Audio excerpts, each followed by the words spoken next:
The name of the show is The Way to Go. My name is Alan Bendich. I'm going to be your host.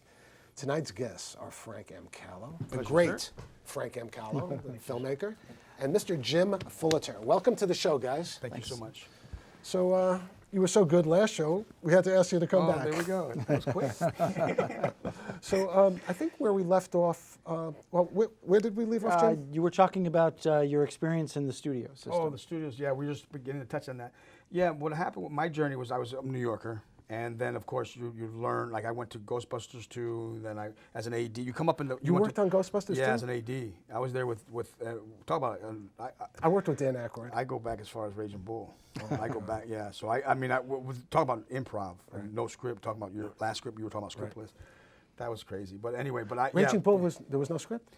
It was improv. There's a lot of improv. So I didn't know and that. there was no recorders. So our job was to come in and record it so the editors could type it out, whatever they said. And that's that became the script? Oh, but I was young, you know, so it was a great experience. So what was it like working with De Niro?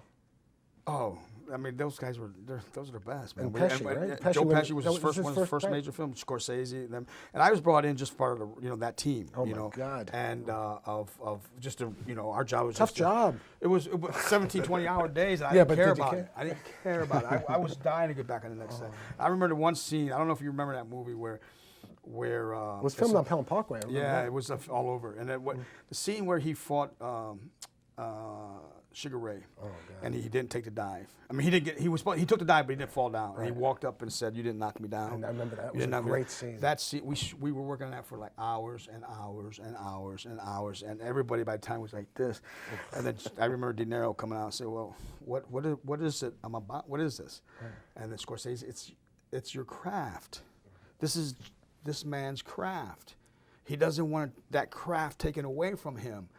And then you could see it working. Then he got it, and he went up, and then De Niro knew exactly what he was, because that's what Jake LaMotta story is about. He won the Academy Award for that, right? Yeah. But the story was Jake LaMotta and how he didn't want to take dives, because the mob was involved with that. So that's when he went up there, and the next time he did the take, he went up there and says, "You didn't knock me down." I love it. You did not. And what he was saying is the subtext was, "You didn't take my craft." I met Jake in Hollywood, and I met his daughter in Hollywood. He's a great guy, but he was crazy. But sometimes when we were out drinking sometimes at night and stuff like that, when he wasn't supposed to drink at the time because he was older, but when he started drinking and he started saying, "Hey," he took his shirt off, everybody just kind of like, all right, it's time to walk away. It's time to move on. Now, watching Scorsese work with that, dealing with someone who really works well with actors. Oh, yeah. What were you picking up off of that? It was a learning process. It was just picking everything up. Yeah. Picking everything, how to communicate, and realizing that a director does not have answers. They have questions, they have collaborations. I have you there for a reason. I have you there for a reason. Not because I'm going to tell you what to do. It's you're going to help me get out of the trench when I need you. And I agree. That's why Jim and I work well together, because Jim is there because we work well together. That's it. And I have a team, to this day, I have a team that surrounds me that is just, like Dougie Fresh and this other person, Umberto Torelli, and my co-writer, Rick Martinson. They're around me. I mean, that's our creative team. And that's our team that we've developed in my company out of the studios. And we don't do anything without talking it through, walking it through and stuff like that. And that's the team you trust, because I won't trust anybody else. Because if you're not, it just doesn't happen. And that's something that a good actor's director, which I consider you to be, is one of those things. Really, it comes down to communication and how well do you communicate. Because as an actor, I don't want you to tell me what to do. That's my job to bring it to the door. And to answer your question is, like, I was on a set one time with John Turturro, and it was a young director. I was producing a young director. He was an arrogant idiot. He wouldn't listen. Right. He thought he was, I'm the director. And I said, listen, you better calm down a little bit, because and he went up to John Turturro, and he started calling John Turturro, Johnny, listen, I think you should say the line like this. And he gave him a line reading. John Turturro, and you being an actor, you got both being actors. John Turturro looked at him and goes, why don't you get up here and say that, and I'll go back there and tell you what to do. But he took a half hour of ridicule. I saw this kid go from this to this little kid in the chair, and he had like 3 more weeks of work. Right. And I said, you see, you got, you know. But you do learn a lot just being on a set, like you were saying. I mean, you learn so much. Like you brought up about being with Martin. I'm just working on Cagney and Lacey, whatever. Just being on the set, seeing how people work together and the communication, that all becomes incorporated into who you become. Yeah, right? I mean, and when I teach now too, sometimes I get invited to teach at universities like NYU and stuff. I go back and teach for weeks at a time. That's great. And the first I learned, I learned that you know, when I ask, first thing I do is I say, okay, who are the directors here? And everybody raises their hand.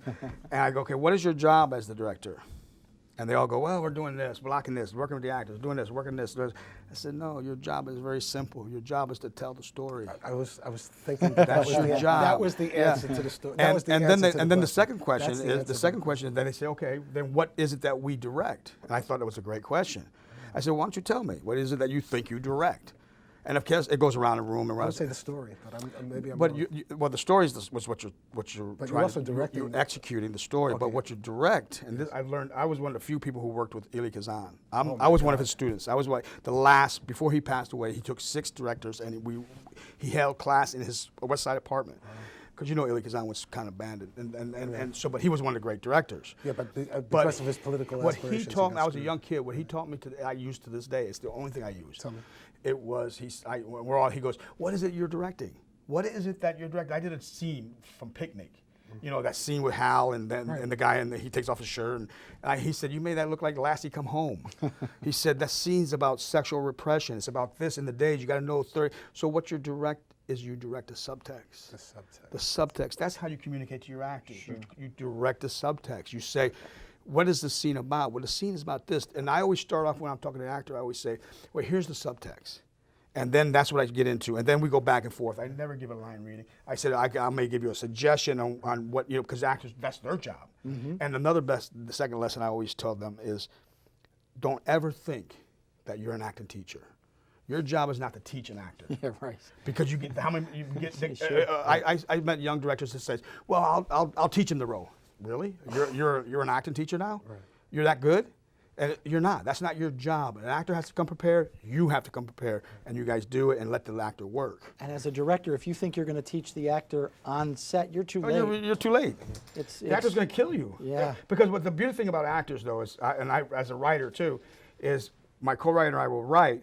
And we work it, and we punch holes into it. We work it, and then we have a line. We're saying a line and stuff like to ourselves, and then an actor comes in for an audition or reading the role, and they do it, and they take it to another level, and they say it a different way, and you go, "Wow, I didn't even think of that. Right. I didn't even think that's how it was." But that's the script telling you this is the direction I want to go. The third most important thing for young directors is to listen to your script. Don't get in there and pull. I got to do, especially in editing. Sure. Don't get in there and go, oh, I got to do this. Let it go. Let it come back to you. If a script stops talking to you, you better do something because your script is dead. Your story's dead. Right. As long as your script is always talking to you, coming back to you, you got something good there. It actually falls to like being a conductor of an orchestra. Yeah. I say editing is a lot like that. I love editing. I love that stage. As you start to get to it, you get into the groove, and then you, like you said, you hear it. Yes. And then it's like, oh wait, this note over here, this is good. Let's bring in. Oh, now we have to bring in this section. Yeah. And as it fills out, it it's plays amazing. the song. It still amazes me to this day. And you go, whoa, wow. And then you go, and then you add music to it. Then you add the other sound effects. And that's one thing. He's been doing that for me. Jim has been doing a great job. He took. We had some problems with like. 2 cameras were set on different settings. He put it together, and then he added music. Oh, you did the And all of a sudden, he took something that could have been like a debacle, and he made music. The editing stage is very important because that's where you're putting everything together. And the trick to that is to have it there. You know, you got to shoot. I shoot a lot. I shoot coverage like crazy. And I always shoot the coverage. I always shoot. I don't care about a hand going in here because you could always bounce around and use it.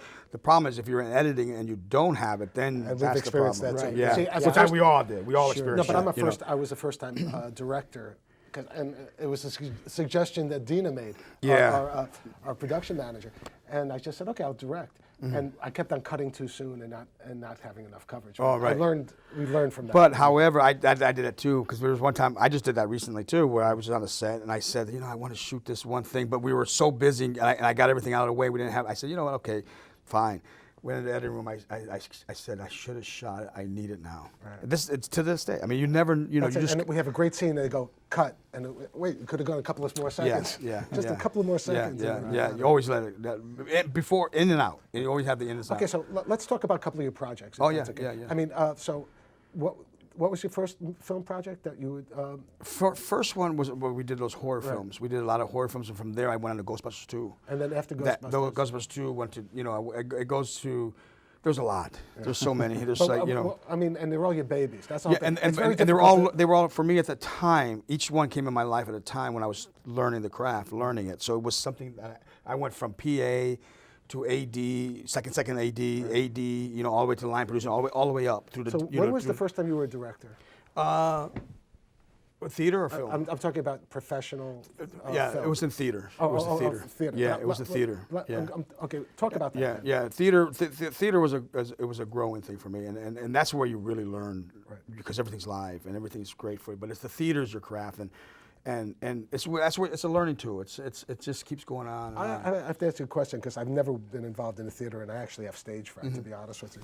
I'm not afraid of the camera. I love the camera, but in terms of being on stage, is the directing over after opening night? How does it work? I don't know how it works. Professionally, after off Broadway and stuff like that, when you're on like Broadway or off Broadway, you hire someone like Dana. You have a stage manager, really good stage manager, who's there with the right hand of the director. Right. That person is writing down all the stage movements, everything like that, until you're, especially in original projects. And then when that happens, they take over. Okay. They say, listen, it's in the script that you do this. Today you did this and that. You got to go back to doing this and this. So the director goes away. Right. But the director comes back every 6 weeks to refresh or to watch and see what's going on, especially if it's a hit. And the biggest thing, the difference between that and TV directing, and another thing for directors to learn, young directors to learn, is that when you're in a show, when you have a hit show like, say, Sons of Anarchy, a friend of mine does Sons of Anarchy, and he was one of the stars on it, and it ran for 7 years. Now, you get directors coming in and out every week. You have a different director. You're not going to go in there and tell those guys or those actors how I think your role is this. They already know it. It's established. Right. And a lot of times, young directors go in there and think, I'm going to go in, and they get fired or whatever. Well, your job is primarily for TV is totally different, because you're there to and the creator, like you're doing the show scriptless, you're the creator. Right. Usually, you have a panel, you sit down at the beginning of the week, and the creator says, this is what I want you to do. I make sure you get a close up of this, and that, and this scene I want this and this and this, and the actors are, this is where the color, and everybody's listening. Okay, got it. And you go out and you work that week. Right. You go out and you work that week. Right.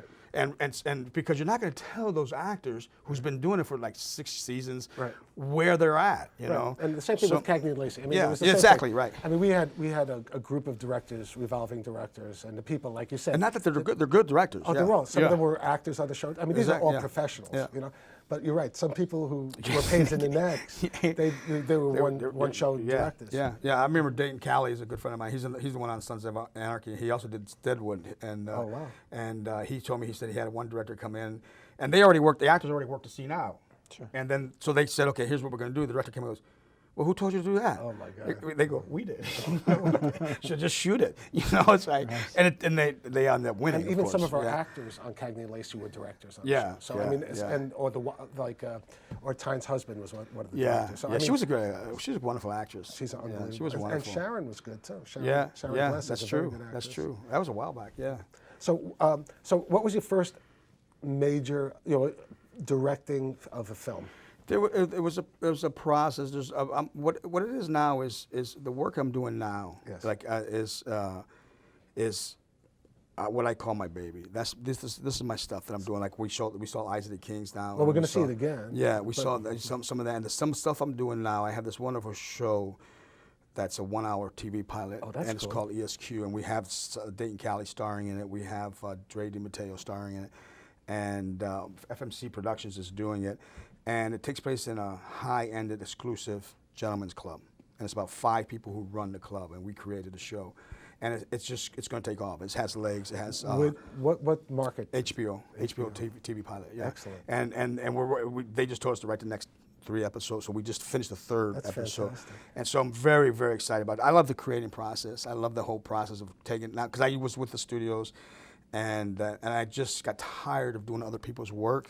Because I want to do my own. Not that it's a great, if you love it there, you love it and you stay there. Right. But I just got tired of doing other people's work. And in Hollywood, as you know, everybody takes credit for everything. And they blame you for everything if it doesn't go well. and then so I left and I started doing my own work. And that's what's important to me now. And I'm leaving for Panama, April. Dougie and I are leaving April 16th because we're doing a wonderful, and I don't do documentaries, but this is the first documentary I'll be directing. And it's about this poor guy who was at birth in Venezuela, had some sort of problem when he was born. So the doctor said, well, let's take some liquid out of his spinal cord. And they took too much. So now he literally walks on all 4s. He's like that. Right. And he begs for a living in Panama City.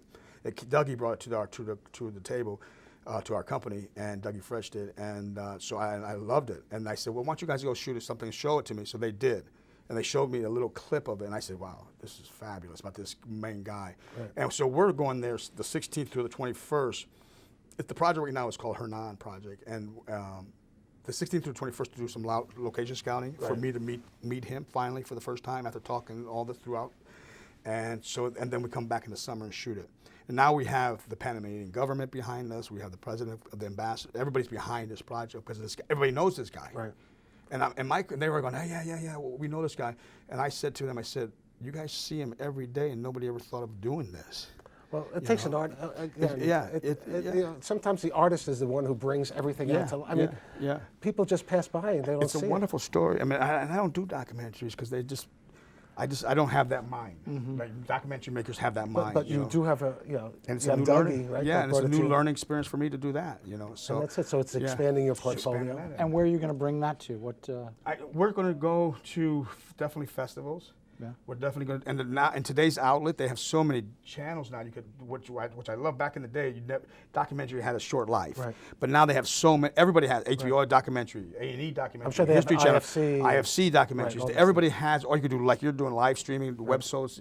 So there's a lot more outlets for it. Right. But we definitely want to approach these festivals, and just to bring recognition to the man himself. But also, it's going to be a thing of beauty. It's wonderful. It's sad. It's so you sad. Got to bring beauty. I mean, sometimes beauty is something hard to look at. Yeah, and he's a great man. He's a wonderful, and he makes his living by he has those wood things because he has to walk on his hands, but he makes his living on the curb. And everybody knows him in Panama.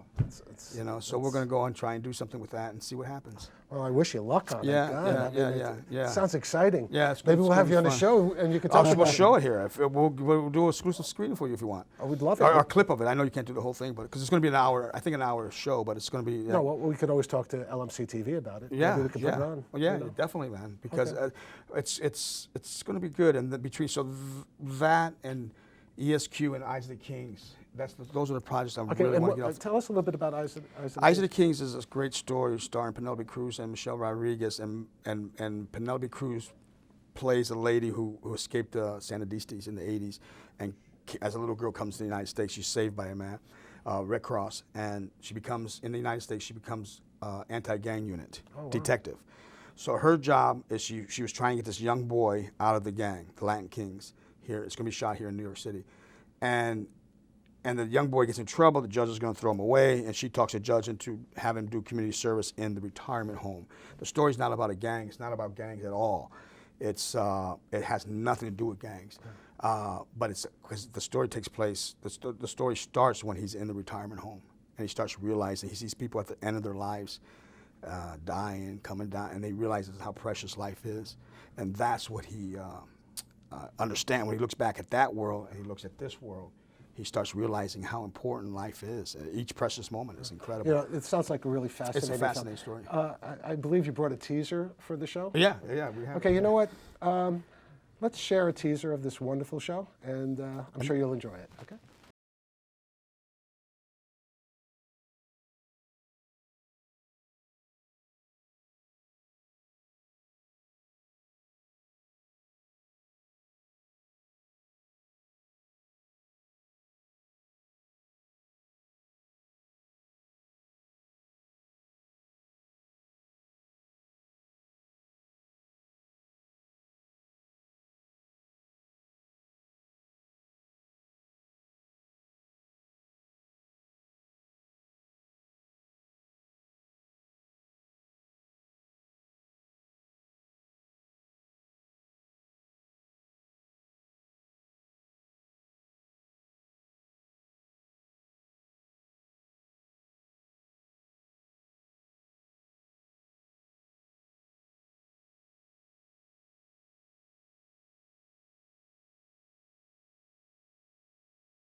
She's a queen, you can't tell her nothing. She's a boss that's always into something. She riding, system thumping, all through the city for attention. Now the heat's on the queen. One league got the base on the schemes. Time and later off the scene. What a work of art. I really can't wait to see the finished product. Yeah, I mean, it's going to be great. So tell us a little bit about that scene is an important scene because the gang is the Latin Kings, but it's about it's more about the women. The women are the strong characters in this movie. And the guys are all in prison and stuff like that, most of them anyway. So, but and the scene that you just saw, which I wanted to show, the little boy. The little boy thinks he's going to be the next leader of the gang because his father was the leader, and he thinks he's going to be it. But innately, he doesn't have it. Right. But the girl does. The gangster girl does. And it took me a month to get this girl to look like she did with her hair. We tried different. We had a mohawk. We tried different looks, and she was wonderful for this part. And she's a wonderful actress, actually. And she but the character, she's the gang, she's the one that has it. Right. In the middle of the day, like when we were shooting this, or you were there, and on 117th Street in Spanish Harlem, this girl gets out and she has the balls to come up and puts a gun out, and the little boy, the whole scene is about the little boy being nervous. Right. He really doesn't have it to be and he's going to get bumped. Right. And she's and so the whole point of the scene is to show, the subtext of the scene is to show how she has it. Right. And he doesn't. And that's what's important about how that scene moves the story forward. Shooting in New York, right? Is it tough to shoot on the streets in New York? I love shooting in New York. I love shooting anywhere, but New York's people shooting in New York is if you do it the right way, which you should, with the permits and all that kind of stuff. Yeah. Then it's a joy. Yeah. Then it's a joy. Because, have you ever done guerrilla? Oh, yeah, back in the day when we did the horror day, we all did that, you know. Everybody does guerrilla. Yeah. And, you know, but you have to be careful with that sometimes. But it's, I don't like doing, I'm an organized person. I like to have everything prepared. And that's what pre-production, the 8 weeks, 10 weeks you use for pre-production, it's the most important stage. There's 3 stages, pre-production, production, and post. Most important is the pre-production. So when you're finished with it, when you're finished with the project, how great do the actors feel? I mean, do you establish really good relationships? Yeah, with these actors? Thank God, because it's all about the work. Right. I don't want any of the. I did a cookout too with Queen Latifah and Danny Glover. Oh, wow. And Farrah Fawcett's last movie and Ja Rule. It was a movie about a cookout, and all these stars that we had to be there for 3 weeks every day. Frankie Faison, Jennifer Lewis, God. All these beautiful actors, and Queen Latifah was one of the best people I ever worked with, right. and as a professional, as funny, and she kept everything because it was her first movie as an executive producer as well, and it's a joy when you're in there. She told everybody, she says, this is about the work. It's not, because we had Ja Rule, we had Eve at the time was hot, a rapper, you know, and she said, this is about the work. It's not about egos. Don't bring your people, you know, and that's what I totally believe in that. And if you get on that level, that playing level with that and that mutual respect, then you can do it. But you always have these idiots, the actors come in and. Well, I took one acting class in my entire life, okay, and that was in Hollywood, and all it was a cold reading course. That was it. But the one thing it was that, you talk about subtext. The one thing that he always said was this actor, we had unbelievable actors. We had Ben Murphy, who was on Alias Smith and Jones and a couple of other television shows. He was in our acting class. He said it doesn't really matter sometimes the words that you're saying. It's really the connection between the two. Yeah, and it was like, if the interesting thing is what's going on between the eyes or the connection. The connection. The words, you know, you could say I hate you, but really that's when everyone knows you love because them. when you're doing the auditions and I may bring you 2 in for the scene, and then I say I love these 2 actors, but then the camera won't lie. The camera will say, well, there's no chemistry here, and stuff like that. The only time I really ever snapped at an actor one time was on a TV show. And it was cold, it was January. Right. And the crew, all of us were out there in sub-degree weather, working our asses off for hours, trying to get everything set up. And then he came out of his trailer, and he goes, you know, it's kind of cold out here. How long am I going to be out here? Right. And I just said, you know, were you looking out of that window in that trailer? Did you see us all out here? Will we stand? You know? And I just went off on him, and he apologized. He apologized to the crew. He apologized to everybody. I'll say one thing. Whenever it's cold, I don't feel anything when I'm acting. As soon as it's cut or wrapped at the end of the day, that's when the cold hits. I don't Yeah, feel yeah, cold. man, I I'm don't out there. feel hot. Yeah. I don't feel Yeah, nothing. I was just out there. I'm in the moment. I love it, no matter what. I was out there with the right Right. to live. The right to live. This, you know, that you had the people on there. We were doing some reshoots in January, and it was, I mean, this past January, February. Right. It was cold, but you're just doing it. Right. You know, you're just doing it. I come from a community theater background, and that's one of the things I love about it is, like you said with your college, is you're doing everything. Yeah, So yeah. if you come up with that kind of attitude, you don't have an ego when you go into it, just because you know you used to have the other jobs, and so therefore you come in with a more all for one kind of attitude. Yeah, it's funny. Our business is crazy. First of all, you have to love it. If you don't love it, you get out, Right. because it's not going to be good for you. But if you love it, the craziest business, because sometimes you have to have the ego for me, from when you're raising money or talking to studios and stuff like that, you have to fight for what you want. You have to fight for what you want, because everybody's going to tell you no. Oh no. Oh, we got. Somebody told me the other day. Oh well, why don't we make this person this way? I said, because I didn't write it that way. You know, if I wrote it that way, then they would be there. Right. You know, but sometimes that ego comes in where you sure. learn how to fight. The other thing, we have egos on the set, on the show sometimes when they, you know, you write it one way, but they want to do it another way. And then what do you do with that? My theory is this: if I come from theater, and I come from the script is the thing. Right. The script is the Bible. Now, and this is just the way I work. Doesn't mean other people work different. Some people work with. Well, you're the guest. Script, It's your show. So the thing is, the script is the Bible. Now, if an actor or somebody's going to say a different line than what's there, and it doesn't change the intention or the subtext, then maybe, but it better be a better line than what's there. Right. Even on Cagney and Lacey, yeah. the director usually had a chance to make those kind of tweaks. Yeah. And just like, unfortunately, though, the host sometimes has to make some kind of tweaks. Right. And right now I I got to know, make a it goes tweak. by so fast, man. But you know We what? should do an hour it show. was wonderful having you on both shows. God bless you. Really. Thank you so much. And Jim, man. always Jim, a pleasure. Thank you But so much. there's only one thing left to say. That's a wrap. Good night, folks. Thanks for being on.